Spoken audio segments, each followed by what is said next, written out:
Hello, welcome to Gardener's World.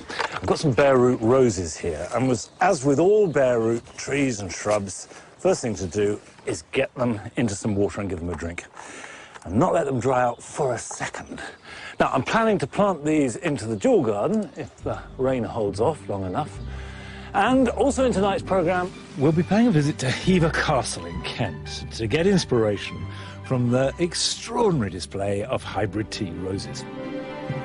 Once you get your nose in that rose and smell the wonderful scent, you really will be absolutely bowled over. And Joe continues his series of masterclasses on planting design.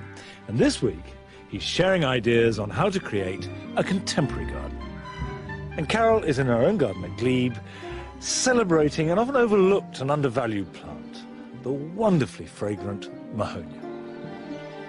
There's the most lovely, delicious perfume of lily of the valley as you come around this corner, and it's all emanating from this magnificent shrub. Now, before I can plant those roses, I need to create space in the border, and now is the perfect moment to rearrange the borders and get them exactly as you want them.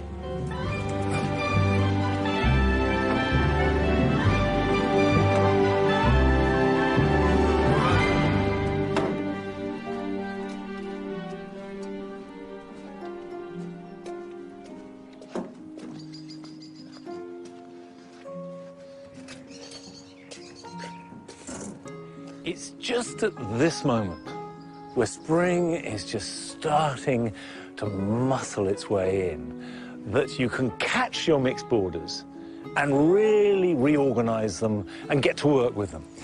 And it's because the plants are starting to grow, so that when and if you move them, they'll adapt to their new homes very quickly. And this is particularly true of herbaceous perennials. Don't do it when they're dormant, but actually when you can see the growth coming through. Then you can lift them, divide them, reshape them, do whatever it is you want. Now over here, there's a really good example of how herbaceous perennials tend to grow. This is a monkshood, aconitum. And you can see that it's created a kind of donut effect. You've got this circle of fresh new growth coming up, but in the middle it's very sparse, almost died back. And that's the old part of the plant. And the new plant grows outwards. And if we left it, it would just keep on spreading and you'd just have a complete hollow area. Now that's no good in the border. You want solid blocks of colour. And by the way, the aconitum, which is kind of a poor man's delphinium because the blue's a bit muddy, actually I think is a really useful plant because it gives you blue, which is one of the rarest colours you're ever going to find in any plant, later on in summer and on into autumn.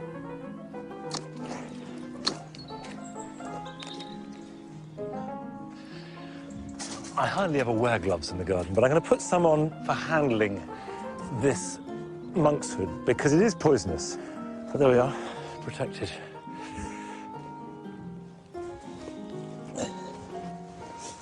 See, that in itself is a decent-sized clump, but I'll pop that in the barrow for the moment.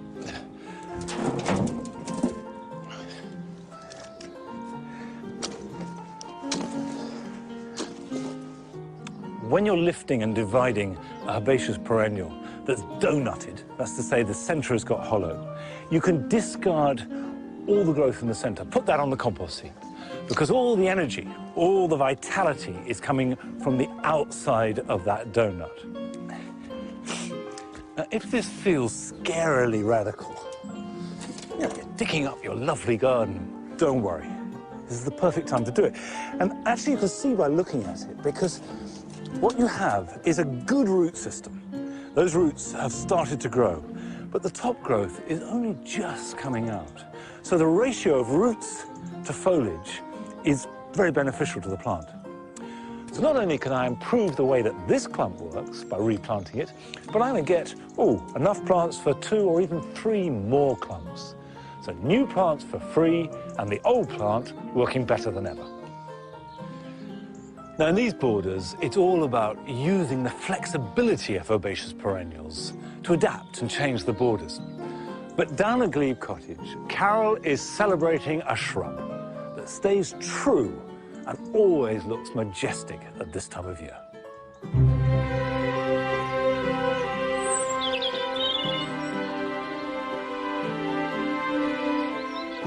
It's been such a long, wet winter, but today it's sparkling and bright.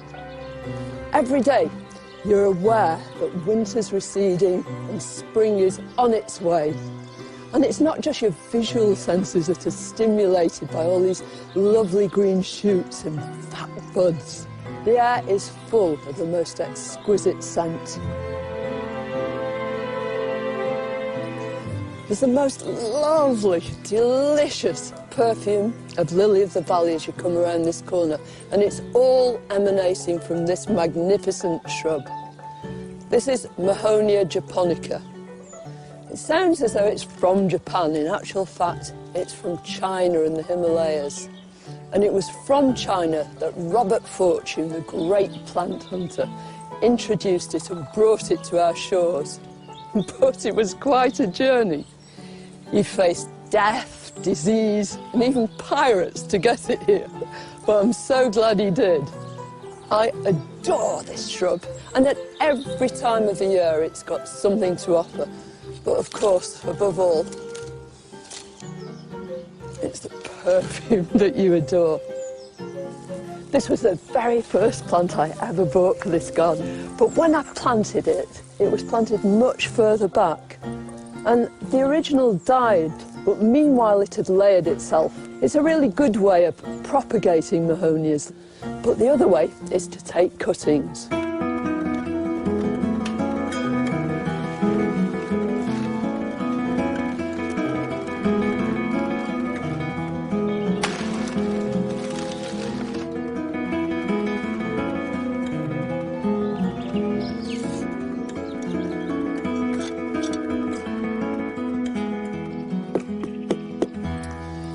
I'm using individual pots for these cuttings because they're pretty chunky.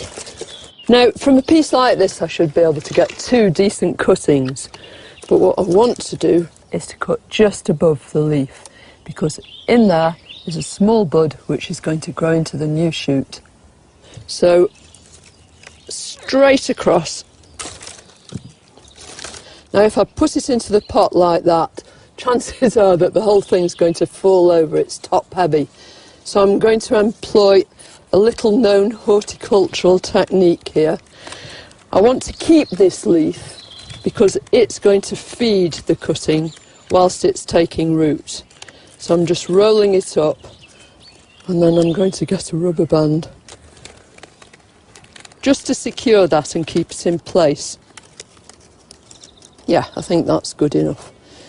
And then I want to lower this cutting into the compost and push it right down until that junction of the leaf and the stem is flush with the top of the compost. And that's it.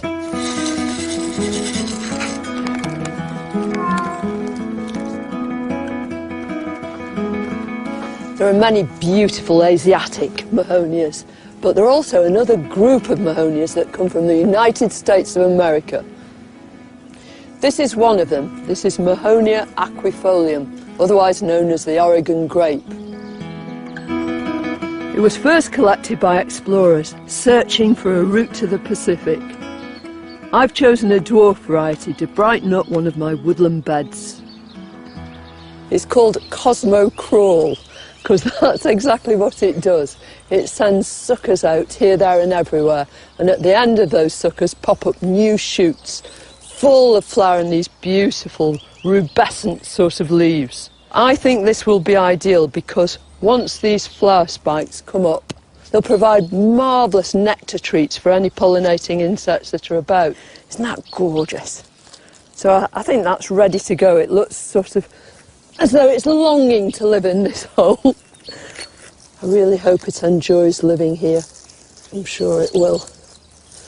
And just firmly plant it. Within a year, it should be popping up here, there and everywhere.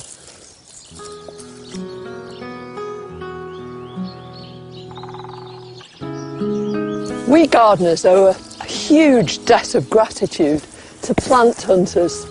Not just those we read about in the history books, but the people who discover and bring back plants right to this very day. And once these new plants come into cultivation, then hybridists have a field day. There are all sorts of new cultivars that are coming onto the market. This one's called Soft Caress, and no wonder, because it's so soft. And it's completely different from all the other mahonias that I've ever known. I'm not quite sure where I'm going to plant this, but I'll tell you what, wherever it goes, it's a wonderful addition to my collection of mahonias.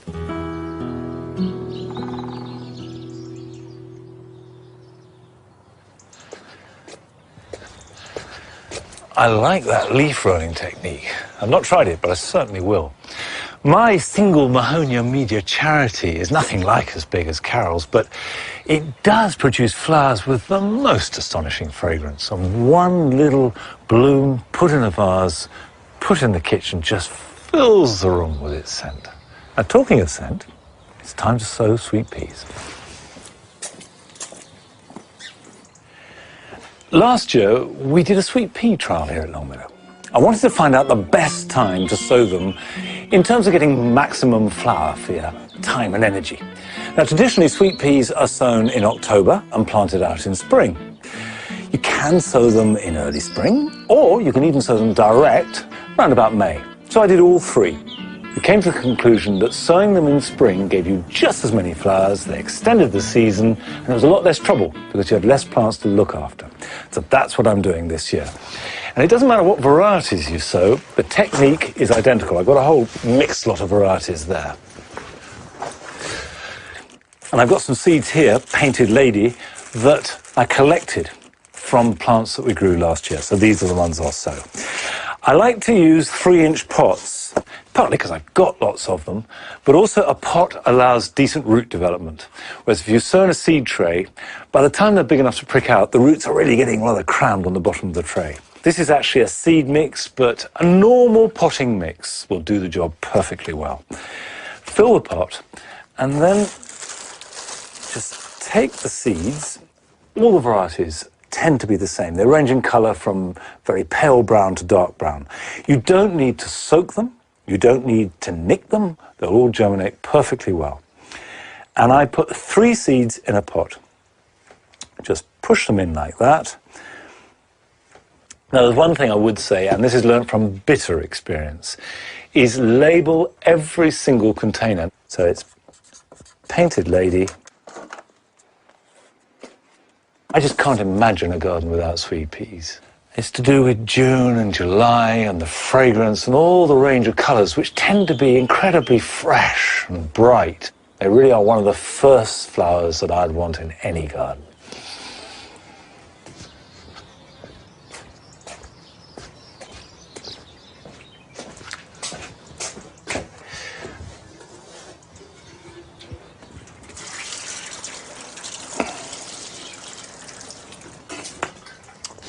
Now, you may not be planning to sow sweet peas this weekend, but here are some things that you can be doing.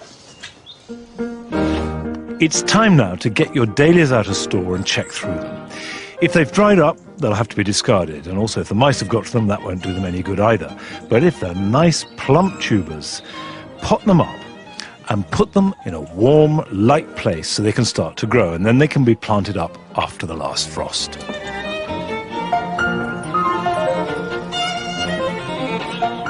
Rhubarb is now starting to grow strongly. If you have any plants that are just appearing above the ground, you could force them. Cover them up with a bucket, an old chimney pot, anything that will completely exclude the light. The stems then grow long, pale pink with hardly any foliage, and importantly, they're deliciously sweet. One of the first vegetable seeds to sow are leeks. They're slow to develop and have a long growing season. I like to use pots so that the roots aren't disturbed. Fill the pot with general purpose compost and sprinkle the seeds thinly on the surface. Cover them lightly and put them in a sheltered place. It doesn't need any heat. There they will germinate and grow steadily until they're ready to plant out in a couple of months' time.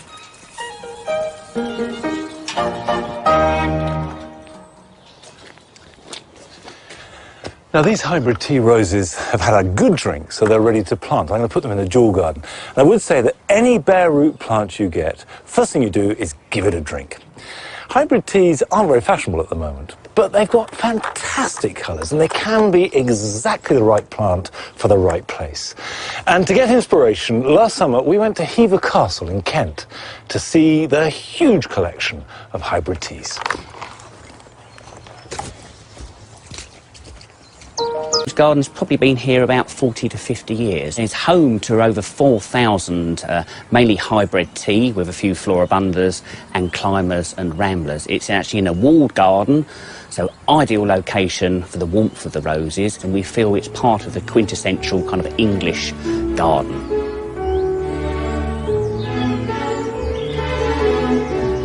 A lot of people find hybrid tea roses maybe a bit blousy, a bit in your face and a bit kind of really kind of old-fashioned. But I think once you get your nose in that rose and smell the wonderful scent, you really will be actually kind of bowled over. You know, a hybrid tea rose is famous for the large, blousy, one kind of big bloom on the stem. Beautiful colour, you've got every kind of colour under the sun. And really the other thing that makes a hybrid tea rose good quality is the kind of disease resistance.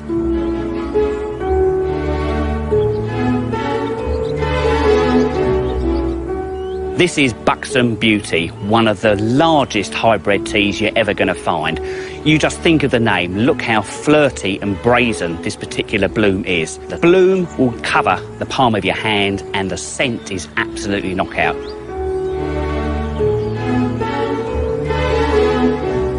This is another one of my favourite hybrid teas. Just look at that, sensation. A wonderful kind of buttery gold centre, and as it matures, the petals fade to an almost whitish pink. Not only does this rose look wonderful, but the scent is kind of a very mellow Turkish delight fragrance. Absolutely stunning.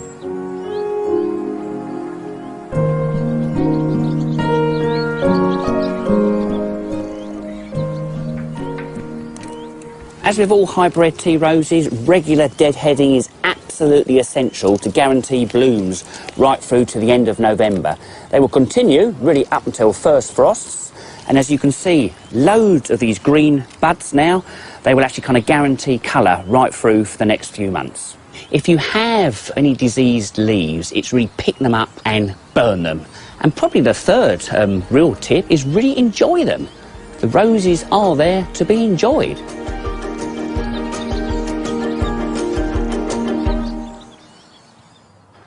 Come on.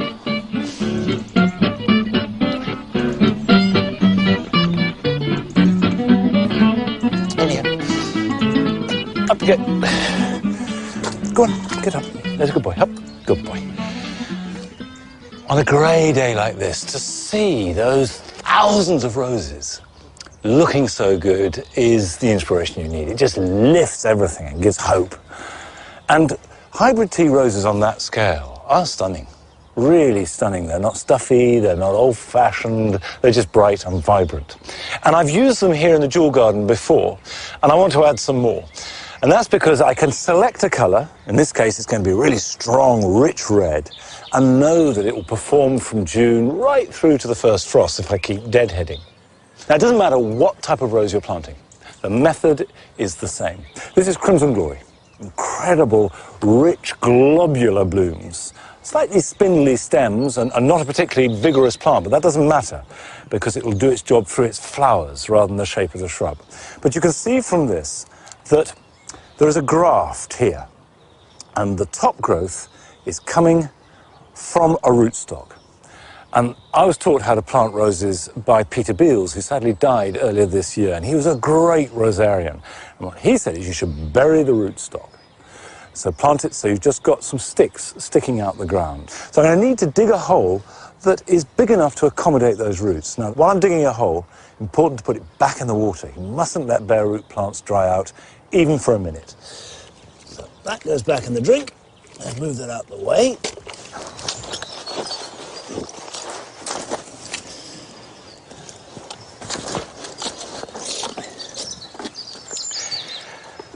Now, mycorrhizal fungi helps the take-up of nutrients and water. It acts as a conduit between the root of the plant and the soil. And hold it over the hole and just sprinkle it on like that, so that there is real contact. Place the plant in like that, and I want it to be about that sort of depth, and backfill gently around it. Now that will get a good soak, which will work the soil round in amongst the roots, and then a nice thick mulch. Looks pretty insignificant now, but I know that that is a bomb waiting to explode into colour. It doesn't matter whether you're planting a climber, a shrub, a hybrid tea, a gallica, whatever type of rose, it's the same principle. Now, last week, Joe started his new masterclass in planting design, and we saw how cottage gardens can be planted up. And this week, he's having a look at how to plant up a contemporary garden.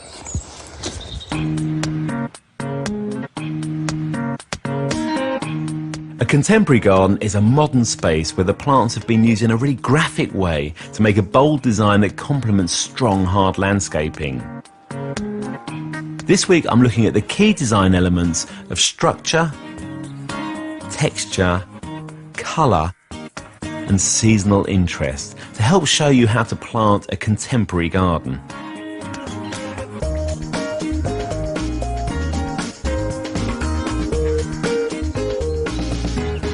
Structural planting in a contemporary garden is very important, holding the garden together all year round. Now, in this small city garden designed by Declan Buckley, he's used evergreen plants for hedging and evergreen climbers as well to cover the boundaries.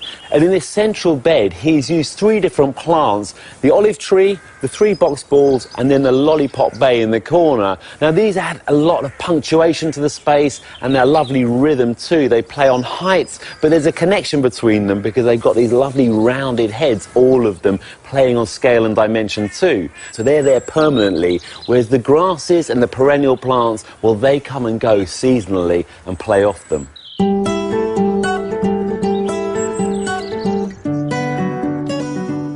When it comes to texture, it's best to plant in bold blocks and hold back on the number of plants you choose. At the front here, we've got this lavender hedge running all the way through on this raised bed, making a very graphic statement.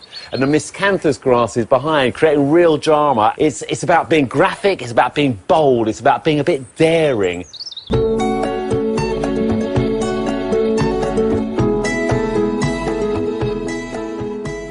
When it comes to colour when planting a contemporary garden, of course you can do whatever you want, personalise it. But I think the way to go is to be restrained, keep it simple, pare it down to some simple combinations. In this garden he's gone for blues, whites and pinks from the cool colour spectrum, and they work beautifully together, they're not fighting each other.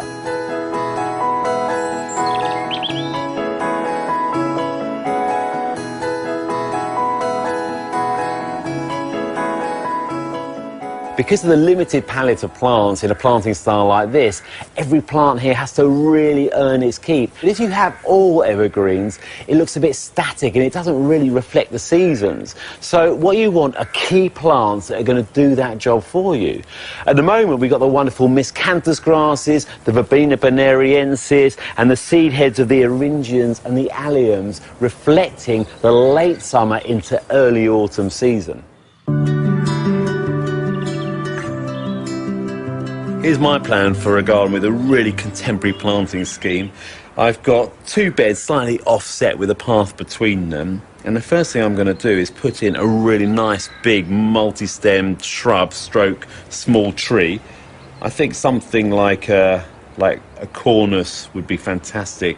Next I'm going to put in a really graphic feature using a hedge clipped in a wave, starting on one side of the planting and then coming through to the other side of the path as well, so it adds a lovely continuity right across there. Ilex crenata is a really good hedge. And then got some good structure coming in already, and I think just to counterbalance it I need something on this corner here. A nice soft rounded low growing shrub. Box would be pretty classic, but I also like Pittosporum tabaira. So I now need to plant the boundaries either side, and I think this garden's fantastic with its tracheospermums all the way around the boundaries. So some of those would be great, and I could train those and fan them out nice and neatly on wires. Now to soften it all up, get some texture in there, Anamanthale lawsoniana. Maybe rows of 2 each side, planted on both sides of the path, so it carries on through, and you feel as you walk through that you're in amongst them. And then I think something planted within the steeper, something like alliums would be perfect. White alliums, their pom-pom flowers floating above the grasses would look fantastic.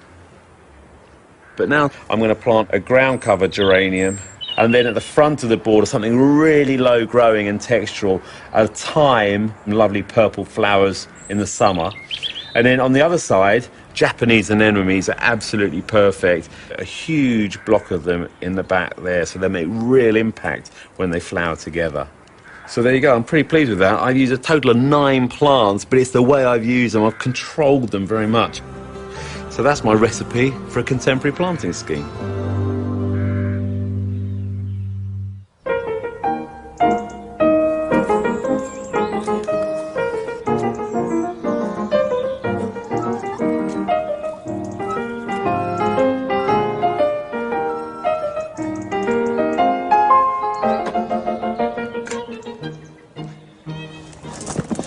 Now, if you go to our website, you can see a list of plants that Joe used this week. And next week, he's showing us the planting design for an exotic garden.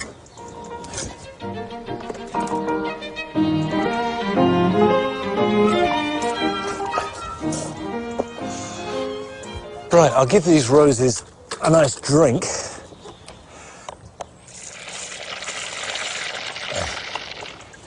Let that settle. And as well as watering them, that will push the soil around all the roots.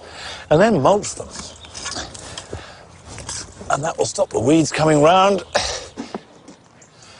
Now, I've still got some moving around to do, lifting of plants, dividing them, get them exactly where I want them, get the jigsaw looking as I hope it will pan out in the summer. Then I can finish the mulching. And hopefully I'll have all that done by next week, when I'll see you back here at Longmeadow. Till then, bye-bye.